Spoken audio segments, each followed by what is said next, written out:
Good morning. Welcome to our first meeting of the Montgomery County House Delegation during the 2024 legislative session.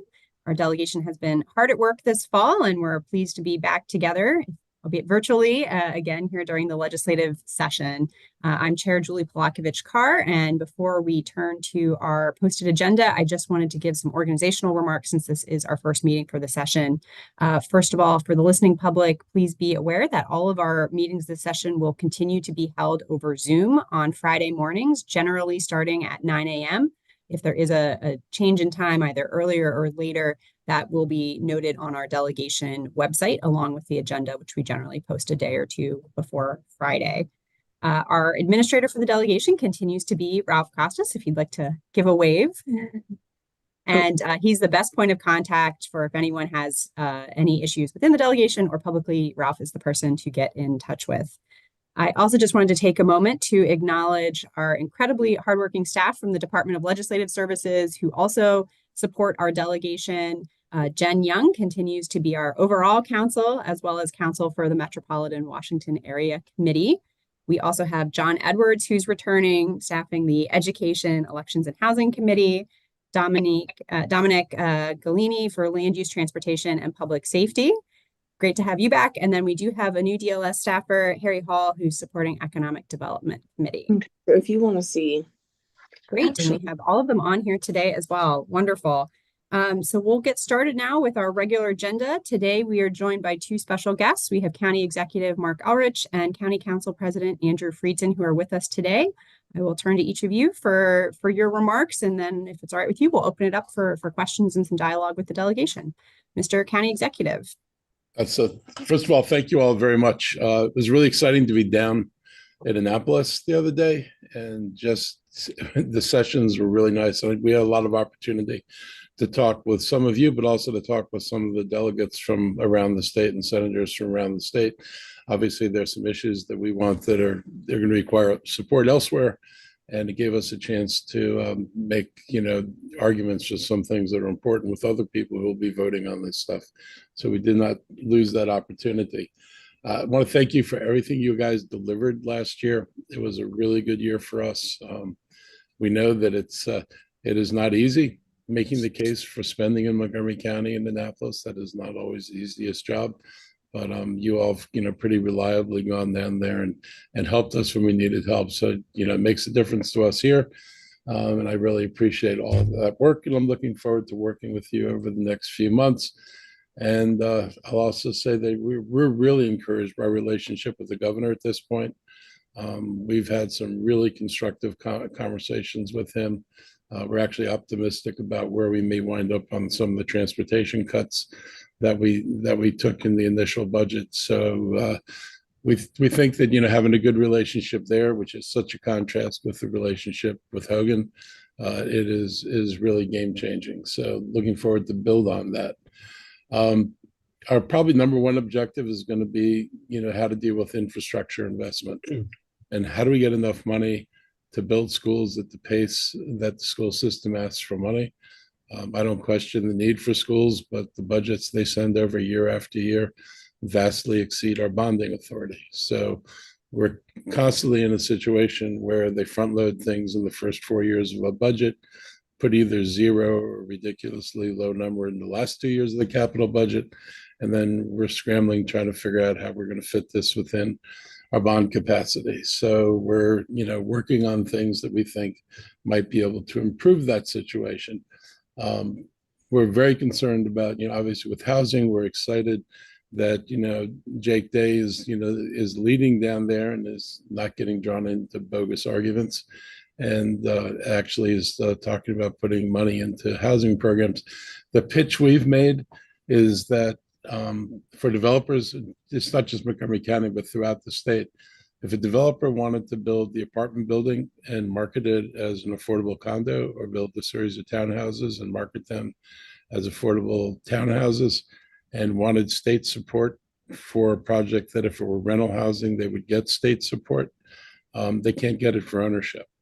And so we've asked the governor and his staff and Jake to look at the structure to see whether it's a just an internal impediment that doesn't need legislation, or whether the governor needs to submit something to make sure that authorizations for housing funds can also be used for ownership. And we've tried to reinforce this.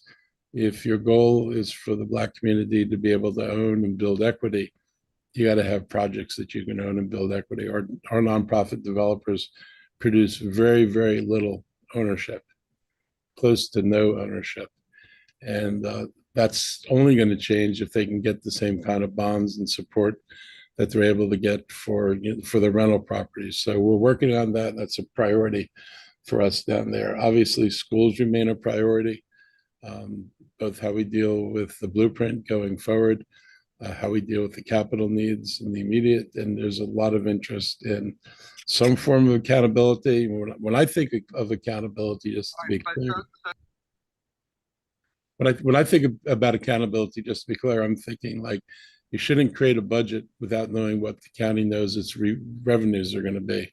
Going into a budget and creating budget figures that the county has no way of meeting is not a helpful way to start this dialogue. So we need some willingness to do that, and we need a willingness to see how the school system actually spends money. What's your base budget? But if you're asking us money for special programs, what are those programs? What are their targets? What are their objectives? And what do you do when they don't meet the objectives? And when you close out a program, what do you do with the money that you got for that program? Because historically, that money just gets absorbed into the system. It doesn't go back into funds available for the following year. So we'd like a little bit more accountability on the spend side of this. Transportation is probably our biggest focus. We continue to not build transportation very successfully. We continue to lag Virginia. Everything that's been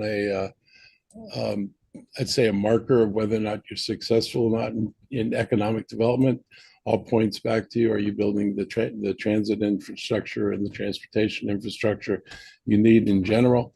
We are prepared to show you, and will show you in great detail, how much money Northern Virginia is getting through a combination of a regional taxing authority and the jurisdictional taxing authorities.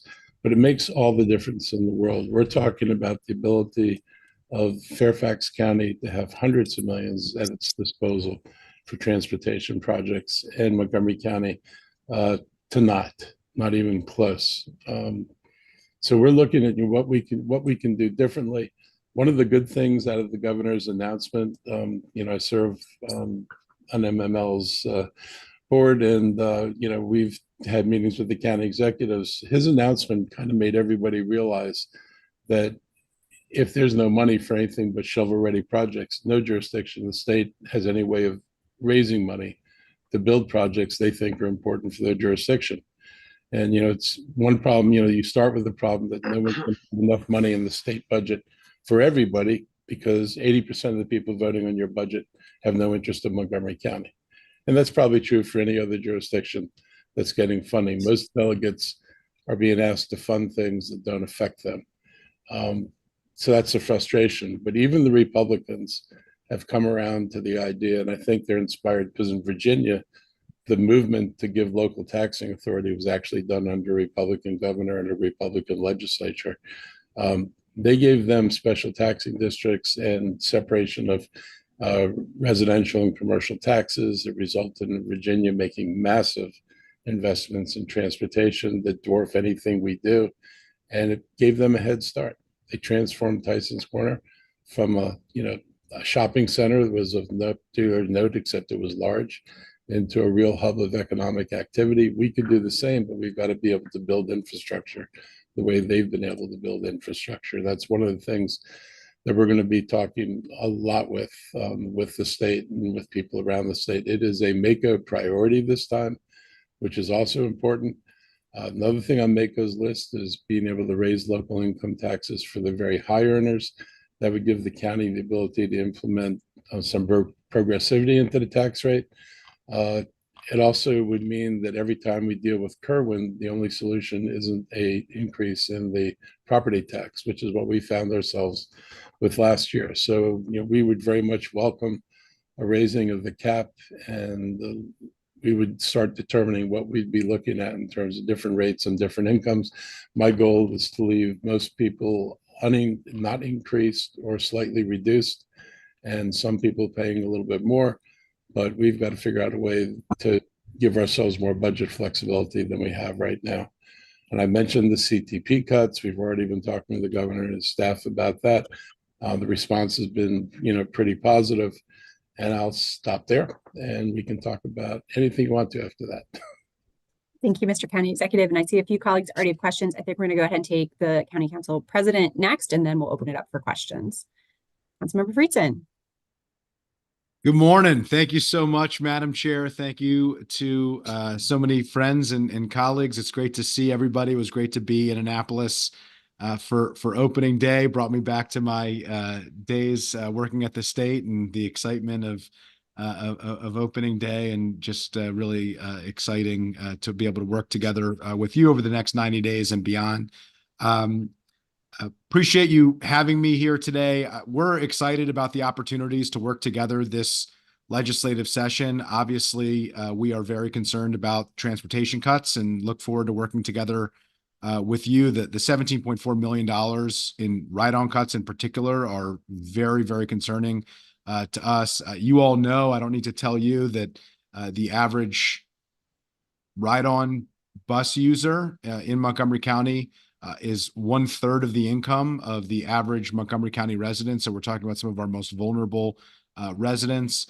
So it's definitely an equity issue. It's an environmental issue, and it's also an economic development issue. It's how many of our workforce get to and from work, and it's something that hopefully we can work together to address that in a significant way. So appreciate all of the support and efforts on that.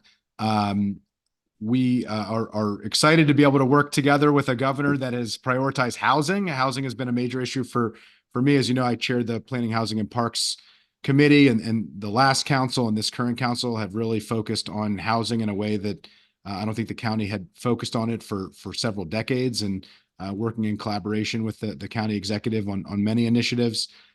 We have real opportunities. The Housing Production Fund, the $100 million fund that has been featured in the New York Times and has been talked about and replicated all over the country. We need state support to build on that, to build some of the funding that we have, which will help us to do the type of mixed income housing that we've talked about. Several of the things that are in the governor's package are things that we're doing in Montgomery County, but we need more resources to be able to do more of it.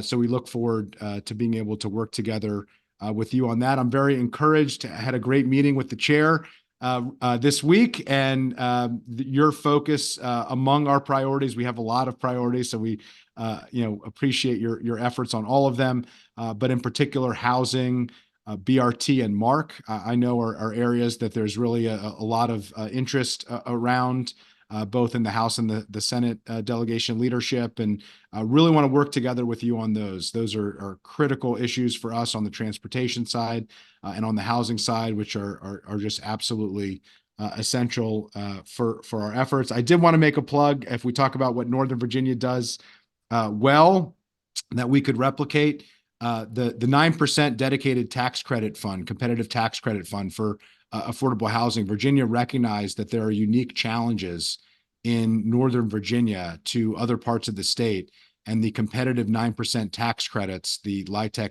competitive tax credits, they created their own dedicated fund for the Northern Virginia region. And I've been talking about this for several years. I hope that we can advance that as an effort, perhaps two regional ones in the Baltimore area and the capital area, or something similar. But this would be a game changer. The 9% tax credit deals have a level of depth of affordability and creativity that can be achieved that can't be matched in the non-competitive LIHTC deals. And it's just a huge opportunity for us. We want to work together with you on the education side of things. As you heard from the county executive, we have been huge supporters of public education in Montgomery County, as each of you have been as well. But we do want to find reasonable ways for the county council and the county executive to have a better understanding of the budget, to be able to work together and really fine tune the roles of the county council and executive vis-a-vis the Board of Education. I know there are a lot of conversations in Annapolis going on about how to do that. And we look forward to working together with you to make that happen. We just as an example, just so you're aware, we have an Office of Legislative Oversight report that my colleagues and I have requested to look at all of the state, county, and federal reports and requirements that we have, so that we can review them and find what the gaps are, to understand and make sure that those reports are talking to one another. Sometimes they're different reports at different levels, and so we want to work together with you to just have as much information as we possibly can to make the significant budget decisions that we have for what is our most important priority, which is public education, which I know all of you agree with. So look forward to working with you on that, on the transportation side of things, and the revenue piece that the county executive was talking about. I know you're going to hear from Director Conklin later. I just want to note two things. One, I worked together with Director Conklin on the working group that helped to put together some of the thoughts behind the proposal that he's sharing with you. Happy to talk with any of you individually and offline about some of the different aspects of it. So look forward to following up on that. And I just want to make sure, as these discussions of local revenue authority come up and are discussed, both to fund transportation and potentially to fund the blueprint at the local level, that it not be a way to pass the responsibility of funding to local governments. We've seen that with the pension shift previously. We've seen that with highway user revenues. We've seen that in a number of instances. And I just want to make sure, particularly in an environment where we have significant transportation cuts, that you are working hard and we're working together and trying to support you to restore that the taxing authority is not provided to the local governments without restoration of the cuts to funding. And so the additional revenues that would be generated at the local level would really just be to get us back to being whole. And I don't think that's what is envisioned by the discussions that are happening. And I just want to make sure that that's part of the conversation and part of the discussion. But housing, I think that'll be a big part of this session, it sounds like, which we're very excited about. Look forward to working with each and every one of you on that. As you know, you have our priorities list, and I am here at your disposal. I'll be spending quite a bit of time in Annapolis, and I'm always available to answer any questions and to support you all. We're here to help, to advocate for you as you advocate for us. So please call on us on the county council and in county government so that we can help to make sure that Montgomery County gets the type of resources that we need to fulfill the priorities that we share. So thank you for having me, and look forward to making this a regular occurrence over the course of the year. Thank you, Council President Friedson. And I just want to say to both of you, and on behalf of all of your colleagues on the County Council, we so appreciate the partnership. And in recent weeks, myself and Vice Chair Shetty have met with each of you, and as well as all of the other council members. And, just it was a good opportunity to talk about the upcoming session and what your individual and collective priorities are. So thank you. I will turn now. I see a few colleagues have used the virtual raise hand function. If other colleagues have any questions, please raise your virtual hand and we'll get you in the queue. We'll start with Delegate Kaufman. Yes, thank you, Madam Chair, and thank you both for that excellent presentation. The county is blessed to have both of you, and I plan to work with you on transparency for MCPS because I think it's one of the least transparent entities that I've ever seen. But to my question, Mr. County Executive, and then I have one, I'll be brief, but I have also one from Council President Friedson, if that's okay. Mr. County Executive, the MACO, and I'm paraphrasing, has essentially said, in my view, that the blueprint obligations are too onerous for counties, or very onerous at the very least.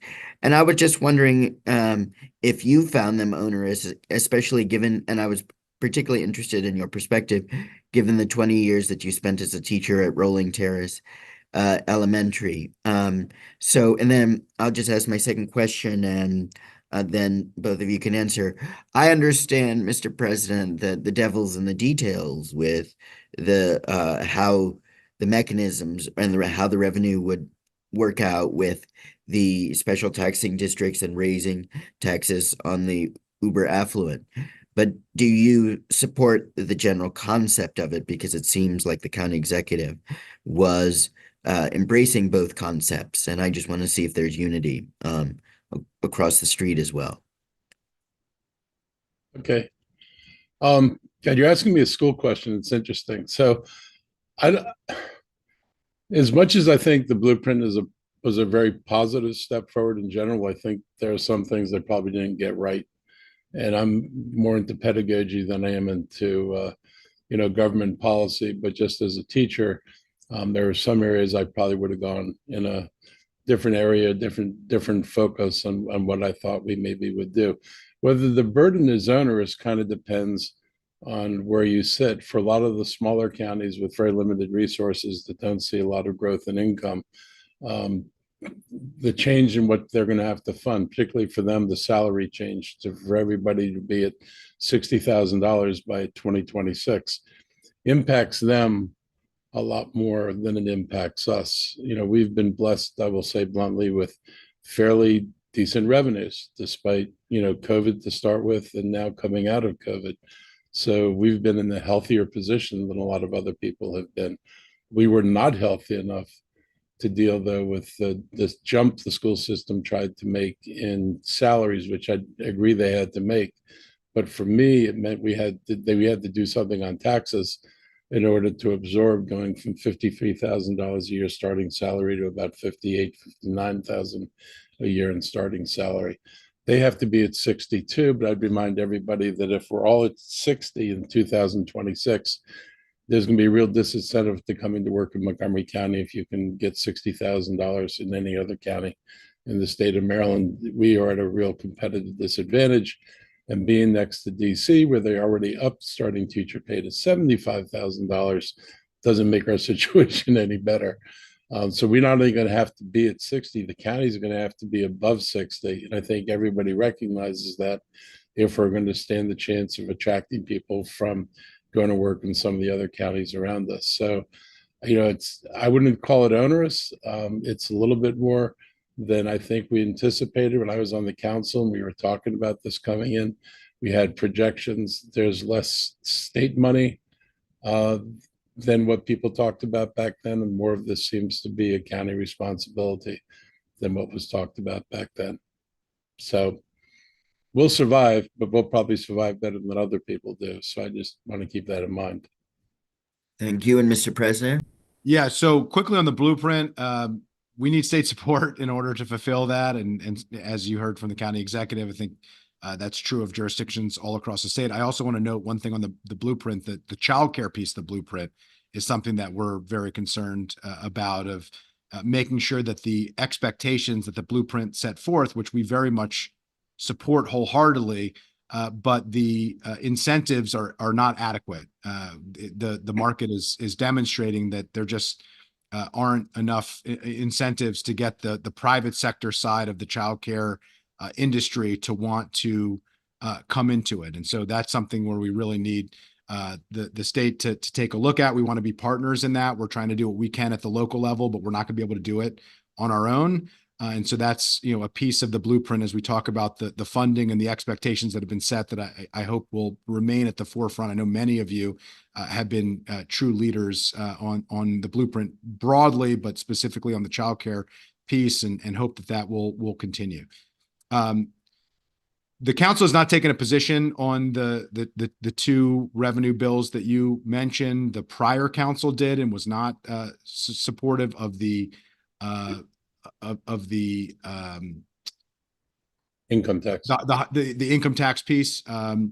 The transportation piece has not been taken up at all. As I mentioned, there was a working group that worked together on that. I think there are some concerns about the timing in terms of the property tax increases at the local level and some sensitivities there. But in general, the concept of providing additional authority, particularly on the transportation funding side, is something that I think, generally there is interest in. I think the question is, the devil's in the details, and how do you make sure that we're doing it, in the right way. So I wouldn't say there's disagreement, but I wouldn't say at this point that there's uniform backing either. I think, we'll wait to see the bills, and, ultimately the council will take that up at the appropriate time.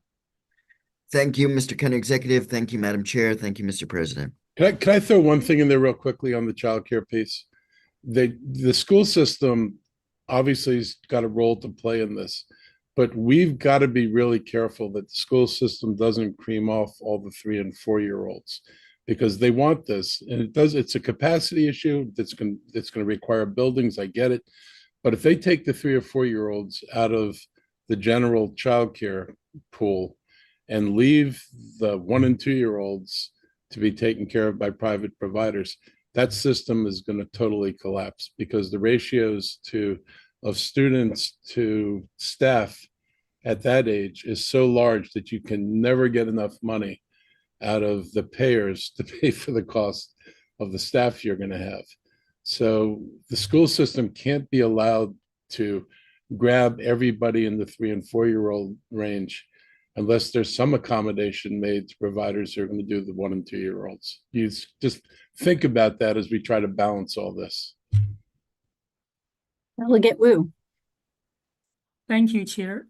Thank you, County Executive and County President. So one question I heard of from other LEA, because they talk about a blueprint mandate, and then they got a challenge. They even think about of surplus their working force, right? Did you hear anything from Montgomery County school system? Because it's really the budget season right now. Do we hear anything about what? Your school budget for next year, operating budget. Yeah. Their school budget is big. They want about another 160 to 165, I think, over last year, million, not thousand. And of that, 100 million is for contractual, meaning the contracts that they signed last year. I get it. I'm not going to argue with that. 33 million is to support the hiring of the staff they hired last year with the federal money. The federal money is now gone. They've exhausted that, so they don't have the federal money to use to pay those positions this year. So the 30 million is to pay for the positions that were funded with federal money last year. And the other stuff is new programs. And we're going to have some discussion about that. I'm talking with the people who actually work in the schools about what they think ought to be in the school budget, what's not there that maybe should be there, and what's there that shouldn't be there. And my recommendations may actually include targeted cuts and targeted additions. Thank you. Delegate Stewart. Thank you, Madam Chair. Thank you both so much for joining us this morning. As it's been alluded to a few times, we're really hoping this is all going to be, the housing session down here in Annapolis. And it sounds like, the county executive, Mr. President, and this whole delegation are all united around several goals, but one in particular is trying to get the county more money to build more affordable housing. And my question is, and I think both of you deserve a lot of credit for, and the whole council deserves a lot of credit for sort of bumping that up near the top of the priority list. I know that the delegation, it sounds like, is going to make that one of our top priorities to fight for that funding. Mr. President, you mentioned the Housing Production Fund and what HOC is and what the council has been able to do a little bit. You mentioned that it was in the Times, but I think if anything, you undersold it, because I think it's truly a remarkable achievement. And I think it's made Montgomery County a model that lots of other parts of the country now want to emulate. So I just wanted to give you a chance, if you'd like, just, talk a little bit more about that program, just so that we as a delegation can be armed with the right talking points so that we can make the case for more funding to the county. Sure. Well, thank you so much for that. Thanks for all your leadership on housing. And I double tap let this be a housing session. So that would be great, and it's desperately needed to meet our housing targets in Montgomery County and throughout the state. So the Housing Production Fund, this is something that I worked on very closely with Hans Riemer and Nancy Navarro in the last council. We started with a $50 million bond issuance. We added another $50 million for a total of $100 million. We did it at the perfect time, I will say, although the model still works moving forward. The first $50 million tranche has a net cost because it's a revolving fund that has a repayment schedule of a net $600,000 a year. So we pay net $600,000 a year in taxpayer dollars after the repayment for 20 years, and then it's free in perpetuity. It just revolves off of its own because the bonds are paid off. And get $50 million in available resources. The second tranche, the interest rates went up a little bit. At that point, that's a net cost about 1.6 million, between 1.5 and 1.6 million. So for between 2.1 and $2.2 million a year, we have a $100 million revolving loan fund. There's already 2 projects, one of which is open, one of which is underway. There's a third one waiting in the wings. It's allowed us to supercharge our Housing Opportunity Commission pipeline. The secret sauce is these are all mixed income communities. And what the New York Times feature article that talked about how local governments and state governments are dealing with housing and use Montgomery County as the prime example of what can be done and what should be done through this fund. That project that was featured is at the Shady Grove Metro, desperately needed, transit oriented. And it is mixed income. It hits a series of affordability levels, including market rate. And the Housing Production Fund really is the vehicle that allows for construction loans to take place, to allow the projects to actually move forward. One of the best parts about the Housing Production Fund, from my perspective, besides the fact that it's a great deal for taxpayers, and we would love more money in it from the state to expand it further. It's all publicly owned. These are all, even though they're public-private partnerships and they work with the private sector. In the case, of the first project that launched, it's actually multiple private sector companies, including EYA and Bozzuto. But it is completely publicly owned. HOC controls it and owns it. That's a requirement of the fund. And so it will stay, in public ownership and affordable, not just for 30 or 99 years, but literally forever. And the other piece of it that I think is really important that doesn't often get talked about is that it doesn't compete. Those projects actually don't even use LIHTC, low-income housing tax credits. And those are finite resources that the federal government provides to the state and to local jurisdictions as a result to be able to build affordable housing. And so it caps the amount of affordable housing really that we can do, and we need more of it. What this does is creates another pipeline of other ways to finance the projects. And so it is figuratively, we say it's additive, but it's also literally additive to the amount of affordable housing that we could do and build mixed income housing. And then I'll just say that earlier on in the first year of this council term with Lori Ann Sales, I introduced and we passed a expediting of affordable housing projects, a zoning text amendment that reduces the regulatory burdens by 75%. That's a more aggressive version of the spirit of which some of the governor's proposals actually hit to the heart of. It's modeled off of the biohealth zoning text amendment that I had introduced in the previous session. But it allows for any project that is part of one of our major tools. This, the Housing Production Fund being one of them. Just to combine those two things, just to explain, Montgomery Housing Partnership, a recent project that they did, I asked them to go back and see what would have happened had they used our expedited review process. It would have saved them $8.1 million. That's $8.1 million that could have gone into added affordability, deeper affordability, or to another project. We could have done almost a whole nother project and have that be the county subsidy. So it's really exciting. I think we have a lot of work to do in Montgomery County, but I feel really strongly that we're beginning to reinvigorate our past in the 1970s when we were a national leader on housing and on affordable housing when we created the MPDU, moderately priced dwelling unit program, and the concept of inclusionary zoning, which has since been replicated in jurisdictions all across America. We can do that again. We are beginning to do that again. And with the state support, we can really expand what we're trying to do and what we've begun to do. So I appreciate the opportunity to highlight that. So Vaughn, I just want to highlight a couple of things.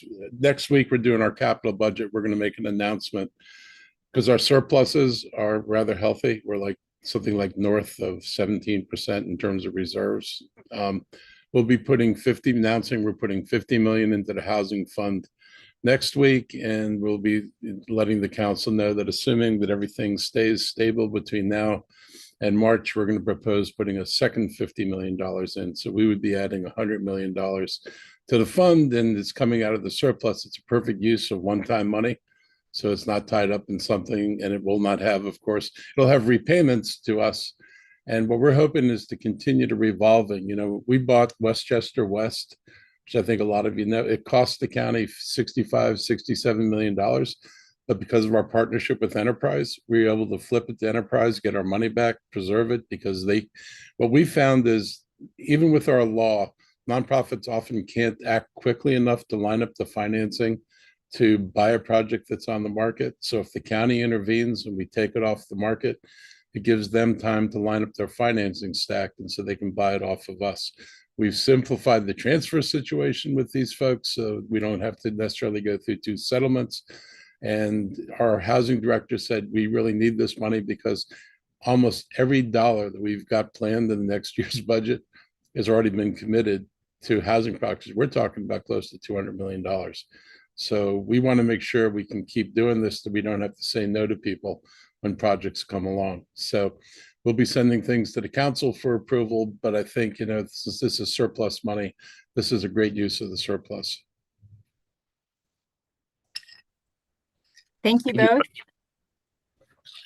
Thank you both for being here today. We appreciate your time and look forward to, continuing the conversation and working with you in the coming weeks as all of these issues continue to develop during session. Thanks for your leadership. Appreciate everybody in the partnership and look forward to working together. Thank you. All right, we will move on to the next part of our agenda. We do have several bills that we will be voting on today. Colleagues, as a reminder that when we are taking any votes in delegation, you do need to be on screen so that we can see you. And that a reminder that if you have been in transit during this meeting, please find yourself a safe place to be so that you can be on camera and not operating a vehicle while voting. So we are going to go a little bit out of order here this morning and start with the Land Use, Transportation, and Public Safety Committee. And I will turn it over to Chair Love, who has one bill to report out. And I'm sorry. And I do want to mention that there was a second bill that was reported out of this committee when they most recently met. It's MC 10-24, sponsored by Delegate Moon. They had adopted an amendment orally in committee, and because that amendment came in a little bit close to the meeting time, we're going to hold that bill till next week. But we do have the amendment in hand, and I've told Delegate Moon we'll put the bill on the agenda for next week. Chair Love. That's cool. That makes my life a lot easier. Okay. Sorry for my dog. Okay, so MC 1924 is a piece of legislation by Delegate Charkoudian that would delete a certain requirement. Right now, before activating a speed camera, Montgomery County must publish the location. Actually, any county that has it must publish the notice of location of the speed camera on both the jurisdiction's website and in a newspaper of general circulation in the jurisdiction. The bill would delete that portion and say, except in Montgomery County, you don't have to put it in a newspaper of general circulation. The subcommittee voted unanimously to take that publication requirement out in light of the fact that really there's only the Washington Post, and it's extremely expensive and probably a very small value. So with that, I would move MC 1924. Thank you, Madam Chair. Moved by Chair Love. Is there a second? And then we'll go to Second. discussion. Seconded by Delegate Moon. Delegate Foley. Thank you. Excuse me. Thank you, Madam Chair. I am going to abstain on this vote and be recorded as abstaining. I don't want to vote against the bill necessarily because I do have sympathy for the fact that this is expensive because we are in a community with the Washington Post. But just understand that the more we do this, the more we are going to kill local media around the state. So, for example, there is a small newspaper in Olney that if they did not continue to have public notices in their publication, they would go out of business. So that's not our fault, but we are accelerating the demise of local media. So I do not support that. But I'm not going to vote against this bill, but I am going to be abstaining. And I just think that this is going to open the floodgates to other counties that are already eyeballing this, that don't have the Washington Post as their media. And it's going to have a real impact on the continuing demise of local media. So that's all I wanted to say. Thank you, Madam Chair. Vice Chair Shetty. Thank you, Madam Chair, and thank you, Delegate Foley, for raising those really important points. District 18 includes a number of small municipalities that have spent a large percentage of their budget on this type of notification, along with the state or the county Department of Transportation. So I will be voting in favor. I just want to ask a point of clarification, Madam Chair, and perhaps this is for the DLS team, just kind of parliamentary question. It is my understanding that we have to either, if we are present and on camera, we must take a vote, yes or no, unless the only way to abstain is if you are taking the ethics rule. Is that not accurate? Let Jen Young weigh in here. Yes, it's if you have any sort of actual personal involvement in terms of you would personally benefit from that particular vote. So Right. yes, So like either if yes we or have no. the ethics rule, we're taking the ethics rule, Correct. financial conflict of Correct. interest, that kind of thing. Okay. Yeah. Thank you for that point of clarification. Appreciate that. Thank you. Delegate Queen.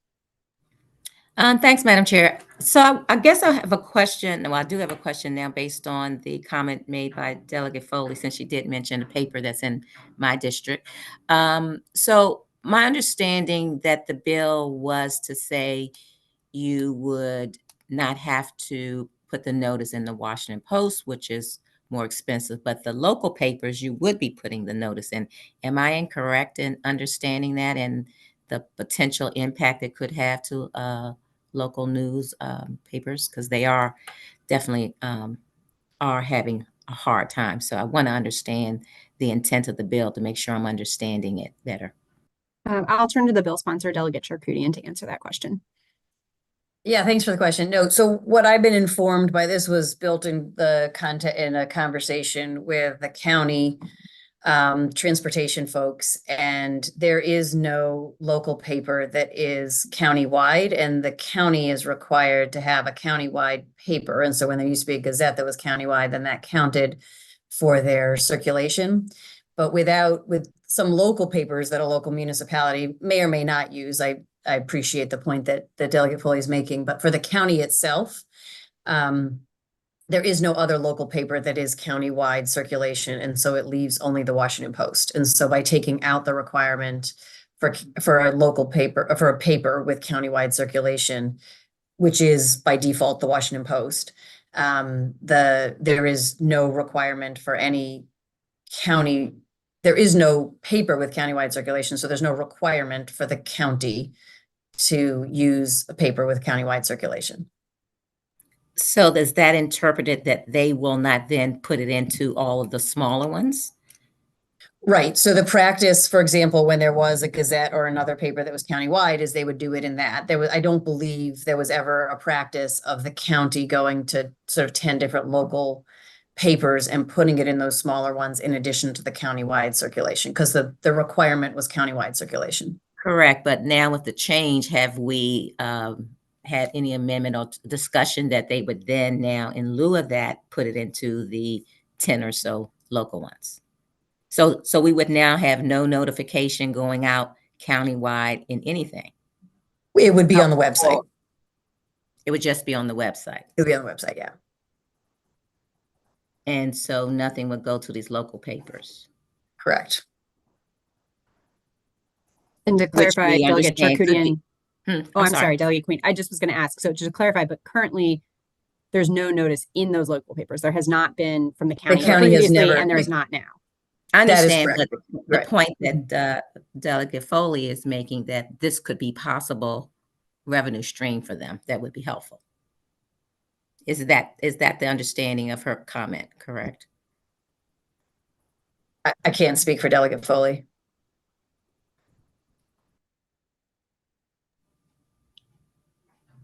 Okay, well, that's how I interpret it then. I'll leave it at that. Yeah, no, fair enough. I can't speak for her. So what I can tell you is the current requirement was a countywide paper. There's now no longer a countywide paper. There's just the Post. So it's been the Post. There's been the cost of however many thousands of dollars a year to the county. And this would change that. True, So I the understand. goals- And I guess the point I'm assuming that Delegate Foley is making, and I think I would agree with, that instead of those $1,000, might not be $1,000 now, could be some part of that could be spent on our local papers to put that notice in there as a possible revenue stream for them. That seems to be some consideration that could have been discussed. Point well taken. Thank you. Delegate Foley, did you just want to clarify on that point? Yes, I think I probably didn't state that as clearly as I should have. But yes, I think Delegate Queen is making a point, which is that, there may be other local media where we could look to put these notices that aren't as expensive as the Washington Post. And while I appreciate that the paper and only is not a countywide paper, there may be speed cameras in that jurisdiction. I mean, we could consider that, but that's not what this bill does. So I just wanted to make those comments about local media, because this is having an impact, not just here, but around the state, around the country. Thank you. Delegate Spiegel. Thank you, Madam. Excuse me. Thank you, Madam Chair. I think you and Delegate Charkoudian may have just beat me to the punch on one of the points I wanted to make, which is that there has never been a requirement that smaller local papers have legal notices purchased by local governments to notify the public of these cameras. I just wanted to point everyone to a provision in the Maryland Code under the general provisions section, separate from the transportation section, that defines the term newspaper of general circulation, which I think is what Delegate Charkoudian was getting at. And so I would encourage folks to take a look at that. That's really where these requirements that local jurisdictions have to use the Washington Post as the newspaper of general circulation comes from. And so a requirement, sort of imagined requirement that we would put those kinds of notices in smaller local papers, I think would require thinking about a new definition in the code of what kind of newspaper would qualify if we wanted to make that kind of requirement. I did also want to point out that in addition to the requirement to continue to publish notice on local jurisdiction websites, there's also obviously the physical signage that's required as notice to the public if they're about to enter an area with a camera, and that's not going to change with this bill. Thank you. Delegate Vogel. Thank you, Madam Chair. And I just want to echo Delegate Foley's previous comments, and I recognize the importance of this legislation and the intention of the sponsor. My concern is just about the revenue streams and the fact that many of our local newspapers are struggling. I have, and this I think is one of many pieces of legislation this session that addresses the issue of public notices, but could have harmful effects down the line on our smallest newspapers, which we know are already struggling. I met with the publishers of the only newspaper and they made it very clear that moving forward without public notices, they're done, right? So I'm likely to have legislation this session to evaluate if we do go down the route of removing the requirements of public notices, where are we going to find revenue for our smallest newspaper? So I will be voting against this legislation, not because of I'm opposed to the intention here, but really out of concern for the direction we're heading with public notices. Thank you. Not seeing any other hands up for discussion. Going once, going twice. Okay, I think we're going to go ahead and vote. And Jen, if it's possible, can we do a roll call for this bill, please? All right. Hang on just a second. Delegate Isavero. No. Delegate Charkoudian. Yes. Delegate Crutchfield. Yes. Delegate Cullison. Yes. Delegate Foley. Given Delegate Shetty's clarification, I vote no. Delegate Fraser Hidalgo. Yes. Delegate Kaiser. Delegate Kaiser, I saw you speaking, but you were still muted. If you could unmute, please.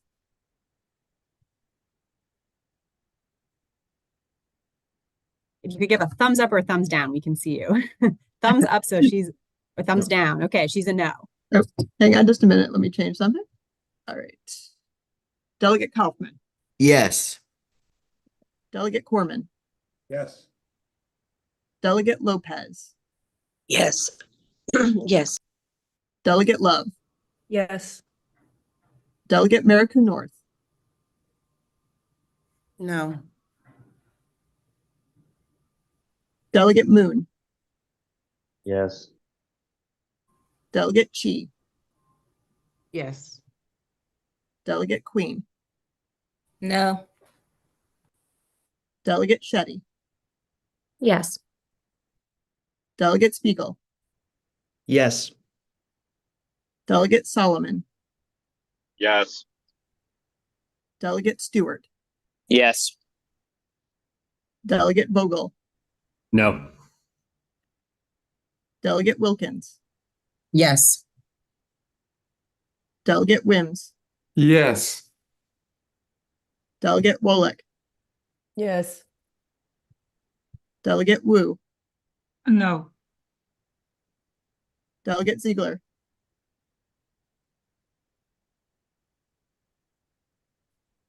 Sorry, yes. Madam Chair. Yes. 19 yay to 7 nay. Okay, so that bill passes. And that will conclude the work for the Land Use, Transportation, and Public Safety Committee for today. Thank you, Chair Love, for being here, even though you are very under the weather. We understand if you need to hop off the call. We'll move next to Chair Crutchfield for two bills from the Education, Elections, and Housing Committee. Thank you, Madam Chair. I want to report out two bills. The first bill is MC 01-24, which is voting methods. And that is sponsored by Delegate Kaufman, Charkoudian, Foley, Corman, Lopez, Palovich, Carr, Chi, Shetty, Stewart, and Ziegler. And that bill authorizes the Montgomery County Council to adopt by law a ranked choice voting method or an approval voting method for elections for any one of the following offices: county executive, member of the county council, judge of the circuit court, state's attorney, register of wills, sheriff, and member of the Board of Education. This bill also specifies that an enacted local law may provide for the ballot format, procedures for tabulating votes, and any other provision needed to implement the ranked choice voting or approval voting. A local law enacted under the bill must provide for an educational campaign explaining how this is to be used for voting or approval voting. So I'd like to move the bill for a vote. Second. Moved by Chair Crutchfield, seconded by Delegate Moon. Is there any questions or discussion on this bill? All right, I think this one we'll do by Delegate Queen. Are you raising your hand? Go ahead. Yes, I was trying to, just to understand, what is the county's position on these bills, on this bill? The Delegate- county, oh, sorry, go Yeah, ahead. Delegate Kaufman, please. The county executive and county council, and Madam Chair, you can correct me if I'm wrong, but they did send a letter of support, as I recall from the bill file. So all the bodies that are impacted, county exec, and school board all say that they are supportive of this? The school board did not weigh in, but it's just authorizing legislation. So Understand. if President Silvestri wants to weigh in against it, she can do it and tell them not to do it. It's just giving them an option. So you're saying the bill would also allow for if a particular entity, county council, county exec, or school board does not want to do ranked choice, they have that ability? No, what I'm saying is that if a particular entity doesn't want ranked choice voting, they can lobby the county council and the county executive not to do Okay, it, because it's understood. just authorizing legislation. But this bill has passed many times before. Thank you both. Thank you for your answer. Thank you. Seeing no other hands up, we will do a voice vote on this one. And again, if you want to be recorded as voting, please come on camera. Give everyone a moment to do that. All those in favor of the bill can say aye or raise your hand. Aye. Aye. Aye. Anyone opposed? Not seeing anyone opposed. Let me check in with Jen and Ralph just to make sure. Do we have everyone on camera? I think we might have. Just as long as it's clear for your record keeping, if one of you can confirm. I think I had everyone when I scrolled through. Looked like everyone as was well. here. Okay, so that bill appears to have passed unanimously then. All right, thank you. Chair Crutchfield for the second bill. Yes, the second bill is MC 3-24, and that's Montgomery County Housing Opportunities Commission alterations. And that is sponsored by Madam Chair, as well as Delegate Moon and Stewart. This bill repeals the requirement that the Housing Opportunities Commission of Montgomery County must hold public meetings on any assisted family housing that the commission proposes and the subsequent report on the hearing. This bill also repeals the requirement that the commission must publish a summary of the commission's annual financial report in at least 2 newspapers of general circulation in Montgomery County. So I'd like to ask that we move the bill. Is there a second? Second. Moved by Chair Crutchfield, seconded by Vice Chair Shetty. Any discussion or questions on this bill? Delegate Queen. Sorry, I should have done more homework on all these bills, but my laptop was stolen over the holidays and I haven't been myself. But anyway, understanding this bill, what was the impetus for repealing this? This seems like a concern about transparency that would come up. So what was the impetus for this bill? So I'll say I kind of stumbled across this provision for HOC in state code, and in digging into it, was pretty surprised that we have since 1957 put an additional requirement on HOC that literally no other entity or developer of housing in the county has to do in terms of having an additional public meeting at the very start of the development process.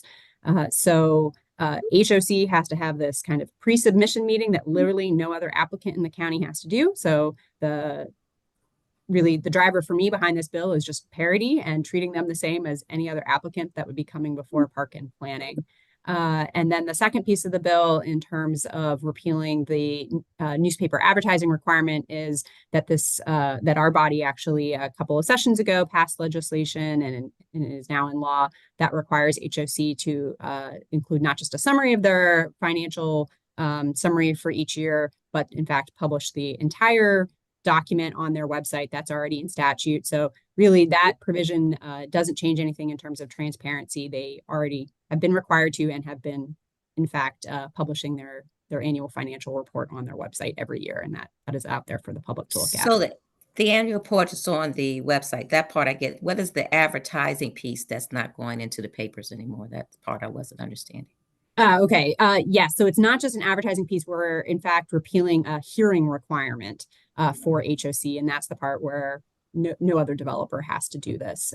So because HOC was having to have this additional, usually fourth public meeting as part of the process, whereas all other applicants only have to do 2 or 3, because they wouldn't be required to have that hearing anymore. There's nothing to advertise. So the advertisement was we're going to have a hearing on this date, and that was going into the paper. Along with the annual report, which we get on the website. So now when they have that hearing, how is it done in other places as we're trying to, since we're not going to do it here, how would it be done and how is it done in other places is I guess my question. Yeah, so since would be repealing this additional 4th hearing requirement, there just is nothing to notice there. The other meetings are still subject to the normal development review process through Park and Planning in terms of the advertising that Park and Planning and the applicants are required to do. So I believe, for instance, I forget exactly what it's called. It's kind of still at the beginning of the process, a community meeting. I think they have particular advertising requirements. Any applicant has particular advertising requirements that I think even include like advertising on the particular location, having a signboard up, as well as all the normal online channels. So again, this is just parity. We are trying to treat HOC as like all the hundreds of other applicants that go through Park and Planning in a given year. Understood, but we've had so many bills where people have been so concerned about HOC. That's why I'm concerned about how this might be perceived from a transparency standpoint. But thank you for your response. Thank you. Delegate Wu. Thank you, Chair. I think I heard like this is really just try to put a HOC to the same level as the other developers. Is that right? Yes. Okay, because I don't know, maybe Howard County and Montgomery County is actually a little differently. So that's what I'm trying to understand. Okay, thank you. Thank you. Delegate Foley. Thank you, Madam Chair. I too have been a little bit lax in doing as much research on these bills as I should have. But again, I raise the concerns I raised before, but I also do think that there's a concern. I have a concern with this bill about transparency. I think the HOC is not the same as any other developer. And I think that perhaps there is a need for more transparency. But my question to you, Madam Chair, is did I hear you correctly to say that the requirements for the advertisement that we already as a body have eliminated those from other parts of the housing notification statutes? Is that correct?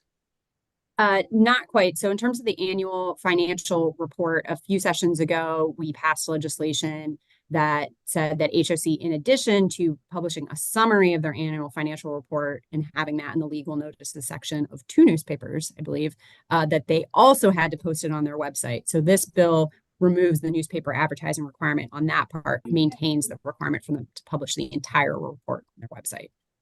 Answer this and then I'll come back, all right? So there's no notification at all at any kind of general media, just on the website of the HOC, is that correct? Under this bill, yes. All right, well, in my opinion, I'm not sure that's enough transparency. Thank you for that opinion. I'll just say respectfully, I don't know how many of my colleagues have looked through legal notices sections of newspapers. I don't actually get a physical newspaper. I have been a digital reader for a long time. It was actually incredibly hard even to just find the legal notices section of various newspapers. And I don't think they're particularly informative in the 21st century, but I will go to Delegate Moon. Thank you, Madam Chair.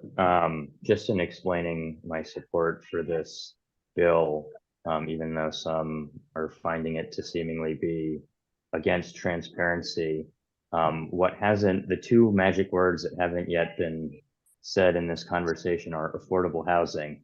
And that what attracted me to this piece of legislation is that, as I understand it, and Madam Chair, stop me if I have it wrong, what the practical impact of this bill is to repeal a current requirement that these affordable housing projects, when even contemplated, are subjected to an additional hearing and notice requirement that no other housing project in the county is subjected to. And that when you talk about parity, what you're talking about is not making people trying to bring more affordable housing online run through additional hoops that other housing developers require. Hope that. Thank you for that, Delegate Moon. Delegate Chi. Thank you, Madam Chair, and I wholeheartedly support Delegate Moon's statement. I think HOC is in the business of developing affordable housing, and Montgomery County has a stubborn reputation of not being very inviting to private investments, and we need to be mindful of the very people we're trying to help. Housing shortage is not just a shortage, it's a crisis in our community. And any layer we can remove to make it easier to accelerate home ownership and provide more housing stock, we should try to move toward that direction. So I want to thank the bill sponsor for initiating this, and I'll be voting for this bill. Thank you. Thank you, Delegate Chi. Delegate Queen. Well, thank you. Thanks for the clarification from Delegate Moon, because now it seems to be, I now understand the impetus for this bill, and I wish that had been explained better, that this is a difference between when HOC is dealing with affordable housing versus other types of development that we have. So I'm very much aware of the stigma of trying to do affordable housing and that difficulty with that. But with that in mind, I still think we need to make sure we have some clarity as it relates to if we're talking about advertising, just like the other bill, and that's something that local papers need to have for revenue, that is not an unintended consequence that we're having. Otherwise, I do understand the need to make sure that we allow HOCs to be able to develop affordable housing in a way that would not be an impediment. So make sure that we are clear on possible unintended consequences would be my only other concern. Thank you. Thank you for your time. Thank you, Delegate Queen. Delegate Foley. Thank you, Madam Chair, for recognizing me again. Yeah, I mean, I appreciate Delegate Moon's clarification, and that I do associate myself with his comments about how important it is that we promote affordable housing. I was more focused on the transparency issue of this. I do think I totally understand the whole thing about legal notices and how laborious they are and how difficult they are to find. Good. How are you? But Here, how are you? I also am a little concerned that if you're taking away the hearing and you're just posting it on the website, I still have transparency concerns. So I will be voting for this bill because of the reasons that Delegate Moon outlined, but I do have grave concerns that we are making transparency harder with a lot of these moves, in addition to the point that Delegate Queen made about local media, which I made on the last discussion. So I will be voting for this, but I do it a little bit reluctantly. Thank you. Thank you, Delegate Foley. And I do just want to clarify that it's only the annual financial summary that would be only posted on the website. Everything else related to a proposed development still would go through the normal advertising requirements, which are beyond just electronic for park and planning. Delegate Vogel. Thank you, Madam Chair. I will be supporting this bill just out of concern for the additional burdens that we're imposing when we're desperately in need of new housing. But I remain concerned over the precedent that I think we're beginning to set when it comes to public notices and the challenges that'll pose for our smallest newspapers. Thanks.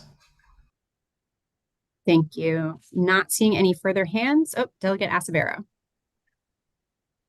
Thank you, Madam Chair. I'll be supporting this bill, but I just wanted to echo some comments from some of my colleagues that I do agree with. One is that just to remind our colleagues that HOC is a public agency and therefore public compared to private agencies or entities.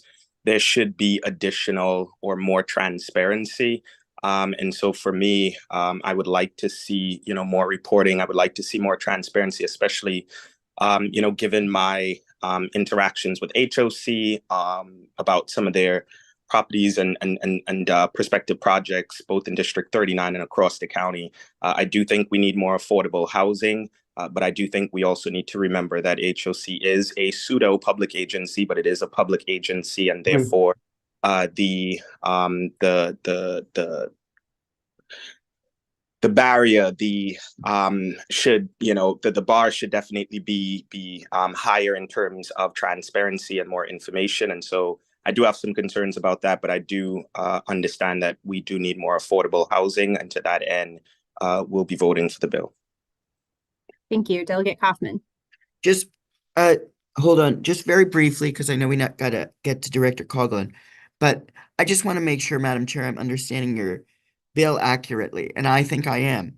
There's been a lot of talk about the repeal of this one hearing, but that still means that there are numerous hearings and numerous opportunities for community involvement. That's the way I read your bill, right? It's not just eliminating one hearing that essentially, in my view, was a hearing on projects for poor people. But there's still numerous hearings and required community engagement. Do I read your bill correctly?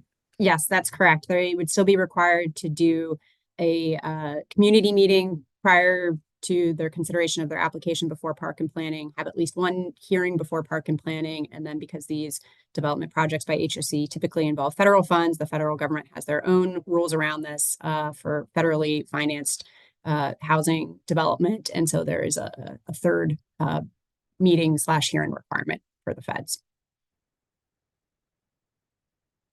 Okay. Seeing no further hands now, at this point, we will take a roll call vote on this, please, Jen.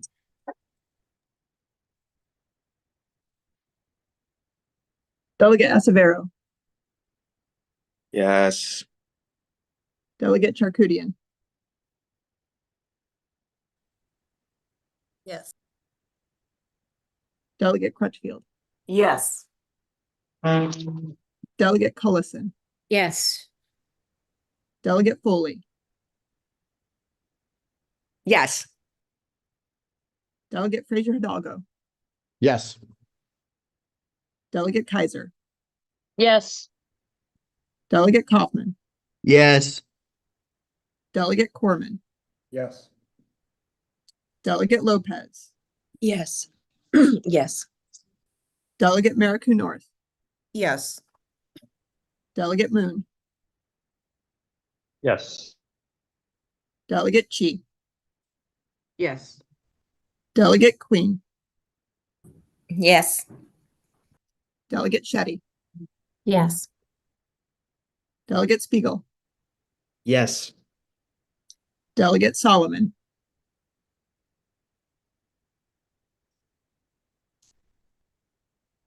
Yes. okay, there we go. Delegate Stewart, Yes. Delegate Vogel, Yes. Delegate Wilkins, Yes. Delegate Wims, Yes. Delegate Wolek, Yes. Delegate Wu, Yes. and Delegate Ziegler. Yes. Unanimous, yay. And the chair also votes aye. I'm sorry. Thank you. Sorry, Madam Chair. No worries. Okay, so that bill passes unanimously. Thank you, colleagues. Thank you, Chair Crutchfield. We will move on to our next agenda item. We have one more bill before the delegation, and this is actually a bill of mine. That is a pseudo statewide bill. It is technically not a local bill and therefore has not gone through our local bill process. This is HB 212, which is enabling legislation for Montgomery County, Prince George's County, Anne Arundel County, and any municipalities therein to be able to use automated technology to detect and ticket vehicles that are violating our state's noise laws and regulations. Colleagues who were in the delegation last session will recall this bill. Our delegation and our Senate delegation opted to send a letter of support to the standing committees for this enabling legislation. And I am asking and putting before the delegation again this year to support the legislation. I'm happy to go into details. I'll say the bill is slightly different from last year, but in general, this is again enabling legislation. Our county executive supported the bill last year, and in fact, the county did send staff to testify in support of the bill this last year. The cities of Rockville and Gaithersburg also supported the bill, amongst other jurisdictions. Basically, this technology works kind of like a red light camera or a speed camera, where it's a camera that can detect how loud a vehicle is. In Maryland, it is illegal to own, operate, modify, or sell a vehicle that is louder than 80 decibels. That has been in place for decades. We've seen a growing problem really across the state, but especially in Montgomery County, of people who have illegally and deliberately modified their exhaust systems to be loud. For many of you probably have heard complaints about this from community members who live especially near state roadways. So this would just be an option for a county or municipality to use automated technology. We do have some built-in safeguards in this legislation. For instance, for a first offense, you cannot get a ticket. It is only a warning that can be sent to the vehicle owner. It's a civil ticket. It doesn't assess any points, and it's capped at $70, which is similar to if a police officer would pull someone over for this violation. That does occasionally happen. I'll say here in Montgomery County, I think for many of us, most of us, all of us, we aren't really looking to have police doing more traffic stops and pulling more drivers over. So this is kind of a nice solution to this issue and to addressing this quality of life issue. So happy to take some questions on this. Delegate Queen. Thank you. Thank you for the legislation. I like the use of technology, and we should be using it more often in addressing issues. The only question I had, and I did try to read this one ahead of time, but I wasn't sure of what happens. I know the times when I've gotten a speeding ticket, I believe through a camera, you have an option to, if you want to, contest it or something. And I'm just thinking in the case of noise, if I had like a broken muffler or something and it was loud or something that got caught up in that, would that be an option that people can contest it if there was a need to? Yes, it's just the same as any of those other automated, speed cameras, red light cameras, etc. The person could contest the ticket and go to court. And then in this year's bill, we've also added a provision so that if someone actually had the vehicle repaired and wanted to provide proof of that to the jurisdiction that issued them the ticket, that the county or municipality would actually have the option to then cancel or waive the ticket, and that would be at their discretion. Okay, that sounds good. Thank you much. Other questions or Move discussion? favorable. Second. Okay, moved by Delegate Moon, seconded, but we'll say by Delegate Kaufman. Not seeing further discussion. I think we can just do this one by voice vote if folks want to come on camera. All those in favor, please say aye or raise your hand. Aye. Aye. Aye. Anyone Aye, aye, aye. opposed? Okay, and just checking in with Ralph and Jen. We have clarity. I think everyone was on camera. Delegate saw everyone Solomon. on camera. I I Delegate saw he Solomon came now. on. I don't know what his vote was for sure. I assume it's positive, but just Delegate Solomon. Do you want to Yeah. clarify? There There's we a go. All thumbs right. up. Thank you, sir. All right. We will say that bill passed unanimously. Thank you, colleagues. We will send a letter of support to the Environment and Transportation Committee in support of this bill. All right. And now moving on to our last item on our agenda for today, we have a briefing by Montgomery County about bus rapid transit. I saw the director of MCDOT, Chris Conklin, is here now. I will pass it over to him, I think, maybe to kick things off. Good morning, everybody. Thank you for the opportunity to speak with you today. There's actually 3 items in the presentation that we're going to be providing. The first of those is to talk a little bit about the changes to the Consolidated Transportation Program that were recommended on December 5th by MDOT, then some information about the Bus Rapid Transit Program, We provided this update before, and there's We'll actually leave in been quite a about bit 5 or of 6 minutes, okay? Or 7 minutes or so. quite a bit of change since the last time we updated the delegation. So we look forward to providing that. And then part 3, as the county executive and council president indicated, is some information about Northern Virginia transportation funding that I believe the county executive will come back on and share some of that information with you. If he's not able to, then I can go through it.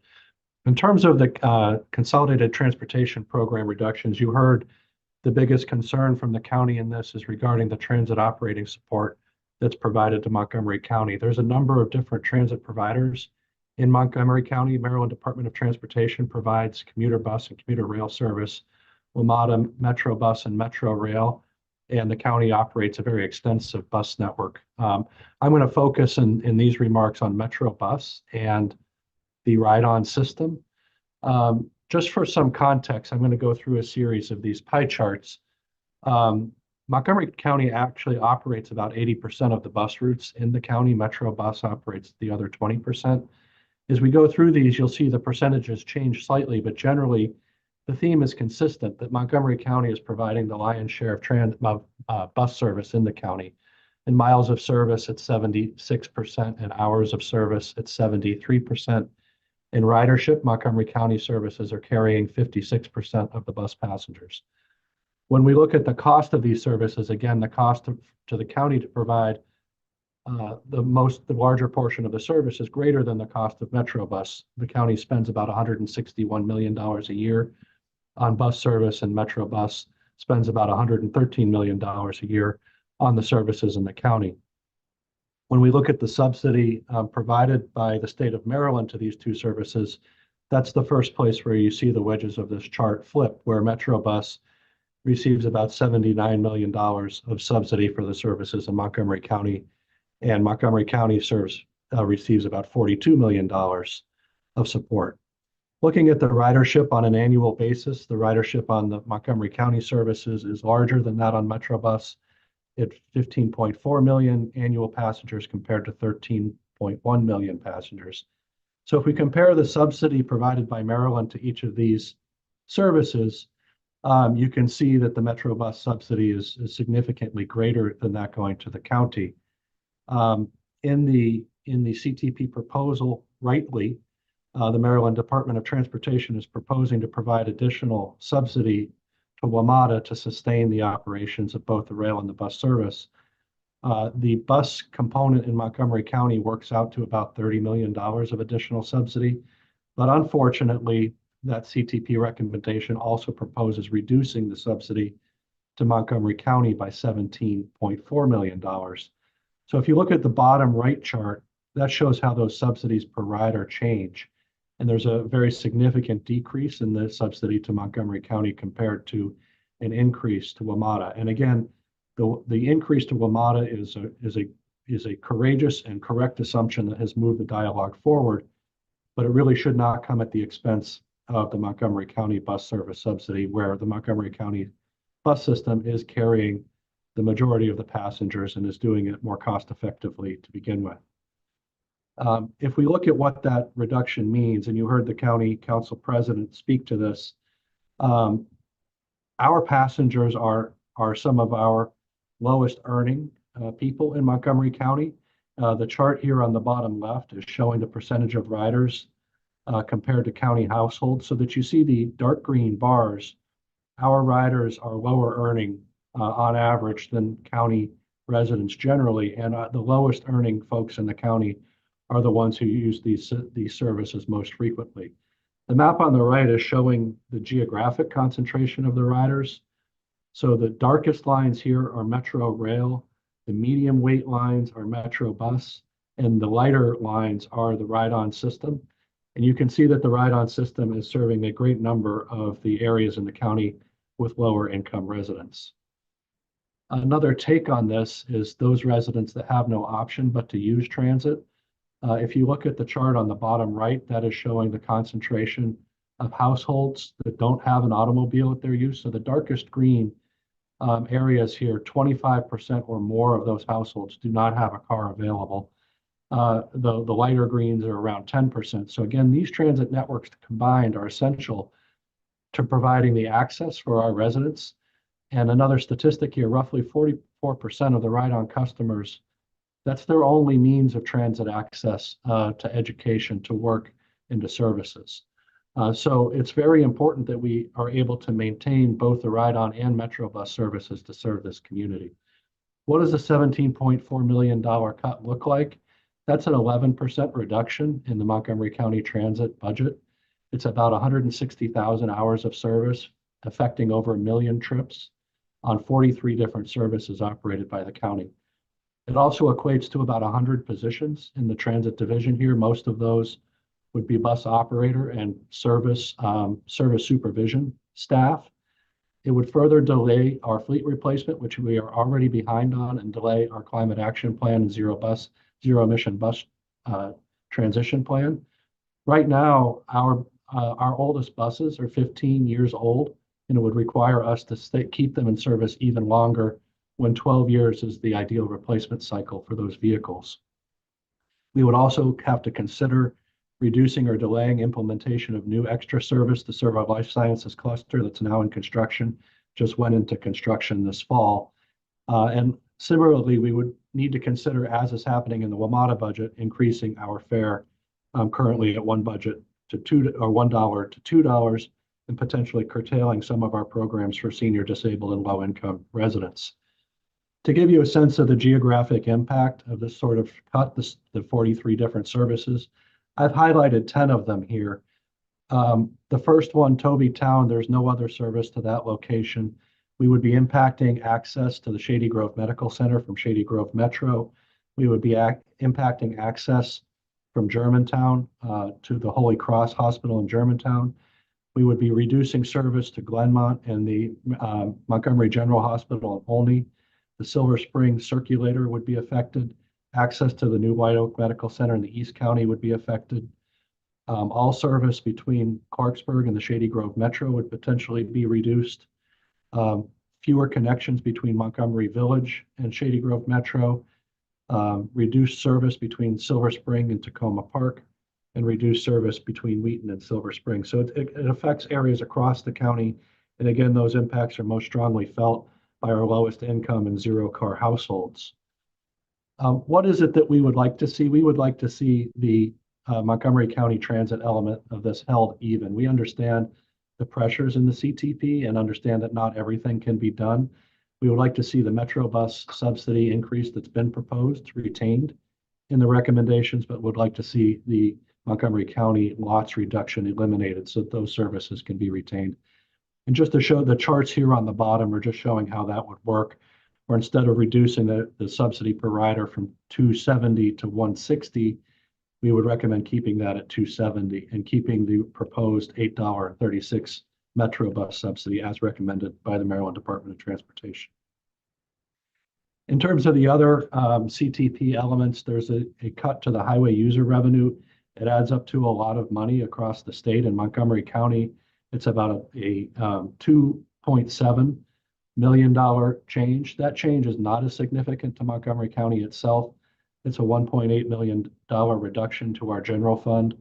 But there is a more significant impact to the smaller municipalities where highway user revenue is generally their only funding support for maintenance of transportation facilities. So you can see, excuse me, for the two largest municipalities, Rockville and Gaithersburg, it's about an $800,000 reduction. And with the smaller budgets of those municipalities, that could have a bigger impact. Other elements of the CTP, positive elements are the retaining the commitment to complete the purple line without any additional cost burden to the county for the jointly funded projects, and the additional subsidy commitment to WMATA are both very positive. The significant impacts that we're concerned about, the elimination of commuter bus service, the deferral of planned MARC improvements, reduced cleaning and maintenance can have safety impacts on state right-of-way. We're not at all excited about those reductions. Similarly, the reduction in state of good repair funding in the Maryland Department of Transportation program itself is not a good omen. We need our state system to be in a good state of repair for the county to be successful. In terms of individual capital projects, the only significant project in the program other than the purple line is the Montgomery Hills project, which sees a deferral of $6 million beyond the CTP period, which is a negative. We also see a funding reduction for the American Legion Bridge effort, but we're not quite sure what the implications of that reduction are. And we're not seeing any progress on other county priorities in the state program in the budget. In terms of restoring funding, the lots element, as I highlighted at the beginning of this, is the most significant item that we are hoping can be restored. And I've given some general idea of the priorities below that. We believe that it's most important to keep the infrastructure we have and the services we have in a good state of repair. So you'll see that the state of repair, clean and safe type activities are high priorities. Highway user revenue is used for those same purposes by many of the municipalities. So restoration of that would be the next highest priority. Restoration of the commuter bus services, which serve travel through the county more than they serve travel within the county. But again, that's an important service that has not recovered from the pandemic. But as people return to the workplace, it is important to have those services available. And then we start to look at the expansion related projects. With having a transit first policy, generally the MARC improvements would be the highest priority for restoration, and then moving into the roadway capital projects there. I can pause if you'd like, Chair, or I can continue through the remaining elements because these are kind of distinct components of the presentation. Let's just pause and see if there are any questions on that first part, but otherwise then we can continue. Delegate Corman. Thank you, Madam Chair. So first, Director Conco, I'm sure we all share your view that every increase is good Yes. and every cut is bad. So I appreciate you. Slide 7, can you just take, or do you have to do all of those reductions to absorb the decrease? We have not developed a specific action plan. Some of these could be traded with one another. For example, we may not need to do all of the fleet replacement deferrals but that would require us to do all of the service reductions. So there are some trade-offs in there. It's not all additive in this slide. Okay, so not every one of these bullets has to be done. It would be some combination. If this happened, it'd be some combination of these measures, yes. Great, thank you. Thank you, Madam Chair. Delegate Chi. Thank you, Madam Chair, and thank you, Director Conkling. Can you go advance to the next slide with the map? And yes, thank you. So my question is, in looking at this list, I wonder what criteria you use to determine which routes would be cut or reduced. Is that simply based on ridership? Or do you also consider some geographic balance, for instance, whether people have other options, like in some up-county areas where there are fewer options? That's an excellent question. So the first cut at figuring out how to restructure the service is looking at those services that have the lowest utilization. And a lot of times those services were started because there's a strong reason to have a connection between a certain community and a certain facility, but it may not be heavily utilized. So these are some of the lower utilization services, but as we went into actually programming a service reduction plan, ridership would not be the only factor that would be considered. We would consider what other services are available in those areas, but we generally work from the list from the lowest productivity to the highest ridership routes when first looking at what routes to do service adjustments on.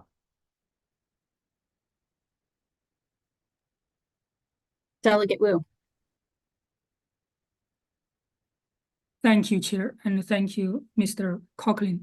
So one question I noticed when I see a lot of really large, beautiful metro buses, that looks beautiful at the same time. I see very low attendance rate. That means maybe only 5 people or 10 people in a huge long bus, right? I'm wondering, is there any flexibility in the future? You have smaller bus, but you can be more, like have more people in the car, in the bus, and can be make it more efficient in that way. It may be more cost effective. That's an excellent question, and that's something that we look at on a regular basis. In Montgomery County, for our transit fleet, we have 4 different vehicle sizes. We have a van type vehicle, we have 30-foot transit vehicles, we have 40-foot transit vehicles, and we have 60-foot transit vehicles. You get to a point where the trade-offs between taking the vehicles in and out of service and the maintenance of those vehicles outweighs the efficiency of running smaller vehicles, because the majority of the cost with running the vehicle is the operator of the vehicle. So, much like airlines, they have a limited set of airplane sizes. Having a limited variety in your fleet can drive the greatest efficiency, but we do have 4 different sizes we deploy. I think in the Metro bus system, they only have 2 different vehicle sizes, and they're dealing with a much larger fleet. So the issues that I'm talking about the variety of parts, about maintenance training, and about getting the right buses assigned to the right places at the right time are more significant for a larger system than they are for us. But we do work to make sure we have the right vehicles in the right places. Thank you. Do you have is kind of utilization table, like by monthly or yearly? We do. We have continuous counting on all of the vehicles, and we know the ridership on every route. And those are tabulated in our performance metrics and totaled up to understand our total ridership on a monthly basis. Metrobus does the same. When we go into our county budgeting process, and if cuts to the transit system are proposed, which we generally hope they aren't, but if they are, that information is provided as a basis for considering which services are most suited to elimination. Thank you. So Would you mentioned in mind share response that to with our Delegate office? Chi's comments, I'm sorry, the ridership is not the only consideration. Mhm. Thank you. Would you mind share that with our office? I truly appreciate it. I know it's a tough situation for you guys. Yes. Delegate Solomon. Thank you, Madam Chair. Chris, thank you for the presentation. Just a very quick question, because I think sometimes the name highway user revenue fee is a little bit of a misnomer. Can you talk about the amount of the HUR that the county and many of our municipalities use for pedestrian safety upgrades, which I know is obviously a huge, important topic for a lot of my colleagues? Sure. The highway user revenue is an allocation of the transportation trust fund sources. So you've got the sales tax, fuel taxes, titling fees, and a variety of other sources that go into that. And then there's a formula allocation to municipalities. Baltimore City, which retains responsibility for maintenance of almost all of the streets in the city, gets the highest allocation of that, and then it's distributed to the counties and municipalities based on formula. For us, that allocation goes into the general fund, and it's then part of the transportation budget overall. So there's not a specific allocation of the highway user revenue to our pedestrian and bike safety programs, but it is a component of the overall transportation program. And pedestrian and bike safety investments are one of the larger elements of our investment program next to transit.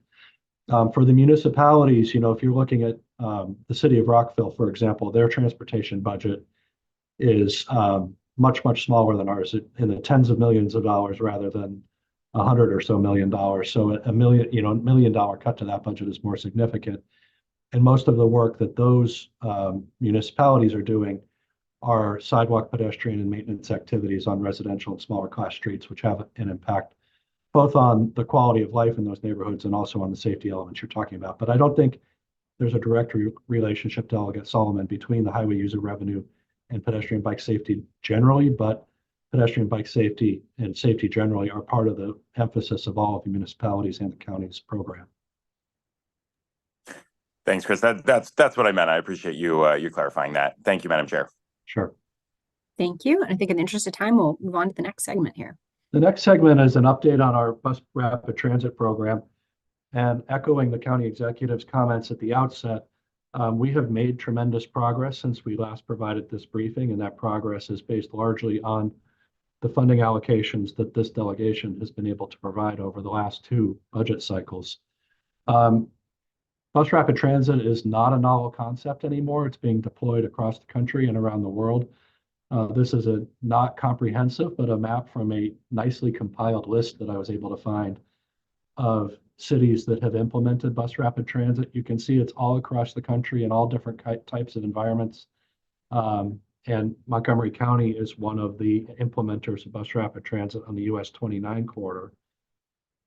We have a network proposed in the county of a variety of routes that connect both east and west across the county and north and south across the major corridors. This is the entirety of the first network that we're working on that comes from the master plan in 2013. I've shaded out the corridors we're not currently working on, but you'll see that we are working on the majority of this network. We're actively working on the east side of the county on New Hampshire Avenue and US 29, across county on Veers Mill Road, on the North Bethesda Transit Way, and on the 355 corridor in the western part of the county. I'm going to step through these quickly. The US 29 corridor opened in 2020. It has been effective in improving the transit conditions on US 29 and making linkages between the Fairland and Burtonsville area and downtown Silver Spring. We are working on a phase 2 to this now that adds median bus lanes between Sligo Creek Parkway and Tech Road, and we are working with Howard County on extending this service north to Maple Lawn, the Applied Physics Lab, and Columbia Town Center. And a related project that also received support from the delegation a couple of years ago is the redevelopment of the Burtonsville Park and Ride lot. And the Department of General Services is engaged with a developer and working on a general development agreement to advance housing delivery in that parking lot and replacement of the commuter parking with a parking garage. Some examples from the existing flash service, items like innovative wheelchair securement, level boarding platforms, off-board fare collection, on-board bike storage, and larger branded vehicles that are serving that corridor. The phase 2 project that I mentioned will be converting US 29 to have a dedicated transit lane for the segment between Tech Road and Sligo Creek Parkway. Components of that are on the left shoulder on the bridge between Stewart Lane and Tech Road. That's over the Paint Branch. A single lane section in the area through Four Corners, and then dual lane sections elsewhere on that corridor. This is an example of the type of implementation. We'll have platforms in the center of the road. You see the little purple shapes here, and the bus lane that will serve the peak direction of travel on US 29. We are in the preliminary design process, which is funded. The remainder of this project is not yet funded. It's around $160 million needed to complete the final design and construction. The project that is most advanced is the Veers Mill Road corridor, 8 miles between Wheaton and Rockville, connecting the 2 legs of the Red Line and also to the Montgomery College Rockville campus. This serves a large number of equity focus areas with many zero-card households, and is the location of 2 of the highest performing Metro bus routes in the county. We have also increased the scope of this project to include Vision Zero improvements, eliminating slip lanes, redesigning major intersections, and constructing new bike and pedestrian connections, and are quite far along in developing the federal funding application and discussion with the Federal Transit Administration about a grant agreement for this project. The project is about $170 million. $70 million of it is state and local funds. Thank you again for the funding commitment to this program that's represented here. You see the $53 million in state funds coming from the last 2 legislative sessions, $17 million of county investment, and $100 million of federal investment expected for the corridor. We have just recently met the rating criteria for ridership with ridership recovery this fall, and we'll be submitting that package to the Federal Transit Administration imminently. And then at the bottom of the diagram, you see some of the types of improvements that aren't transit specific that we'll be doing. The intersection of Connecticut Avenue and Veers Mill with high-speed right turning movements and pedestrians having to cross those at uncontrolled locations. A big part of the investment in this project is eliminating a number of those features. You see that sweeping ramp movement eliminated in the diagram on the left compared to the diagram on the right. The 355 corridor is the largest project in the program, extending from Clarksburg to Bethesda, paralleling the Red Line for a portion of the project, and then extending high-quality transit service to the north from there. It includes significant elements. About a third of the corridors in the cities of Rockville and Gaithersburg, and there's 11 miles of dedicated bus lane in this project.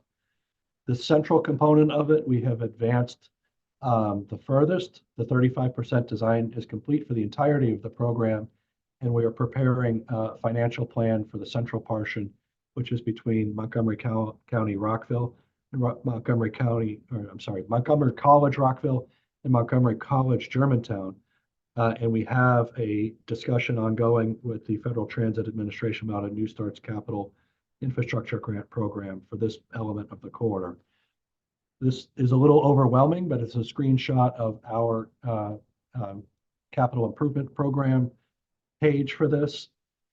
At the moment, that central project is fully funded, but it is using the commitments that were made as part of the American Legion Bridge 270 project in the previous administration to fund that. So you'll see $170 million or $167 million line item in the bottom half of that chart that we're still working with MDOT to understand how they might rearrange some of the commitments that were made to be able to meet that obligation. If they're not able to meet that obligation as part of that project, we need to start looking at the Bus Rapid Transit Grant Program that, again, thank you for establishing that program that provides some dedicated lottery funded funding to bus rapid transit in the state with a commitment to Montgomery County for a significant component of that. So we think we can keep this project on track, but we would like to be able to do it with partnership for the highway investments that are still contemplated for the 270 and 495 corridors. The remainder of the 355 project beyond final design is not currently funded. Again, this could be a use for the Bus Rapid Transit Grant Program that the delegation helped establish in the last two sessions, particularly if the funding commitment from the state can be maintained for the central component. The north component of the remainder of 355 is about a $45 million total investment. The south component, which is from Rockville to Bethesda, is about a $665 million project. The other projects that are in the planning process are the New Hampshire Avenue project that connects Fort Totten Metro Station in the District of Columbia, uses New Hampshire Avenue into Prince George's County and Montgomery County, connects to the FDA at White Oak and continues on to Colesville. We are still in the alternatives development phase of this project. We expect to complete that work within this calendar year, potentially within the first half of this calendar year. And we think the selected alternative will be somewhere between $100 and a $450 million investment in infrastructure on New Hampshire Avenue. North Bethesda runs between the Montgomery Mall, Wheaton, Westfield, Montgomery site through the Rock Spring Office Park and on Old Georgetown Road, connecting to the North Bethesda Metro Station. This is in the same status as the New Hampshire Avenue project.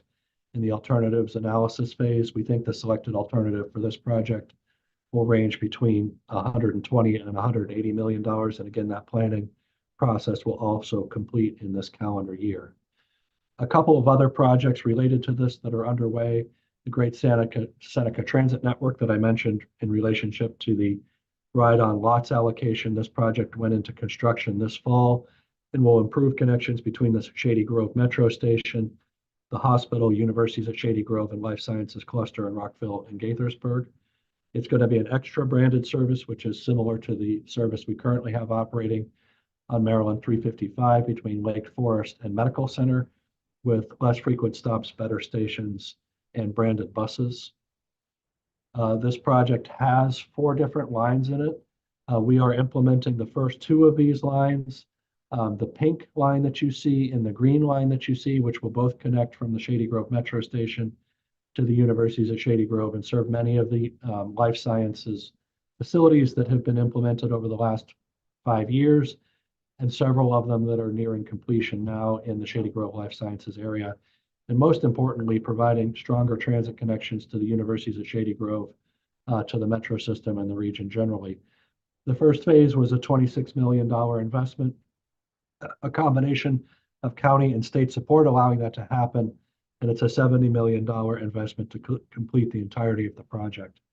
We have a couple of Chris, sorry to interrupt. The bells have just rung for the House floor, so we probably have about 2 or 3 minutes before we need to totally wrap up. Yeah. Yep. We have some bus lane projects underway. University Boulevard about to open. We need to do some work with our transit centers as well. But again, this is a summary, and I'll provide these slides to you of the overall status and needs for the bus rapid transit projects. Most significantly, is to make sure we eliminate some ambiguity about the future funding from the lottery BRT grant program. And then the other element of this, which I don't know if the county executive was with us still or not. Mark, are you here? I will go through this quickly. And he can chime in if he joins us.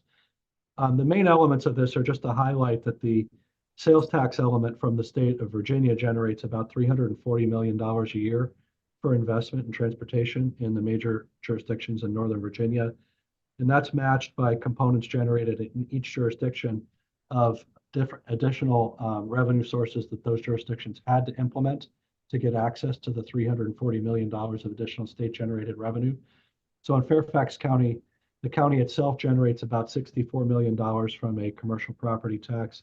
In Arlington County, it's about $37 million generated, and those are matched to that $340 million statewide or state tax increment in Northern Virginia.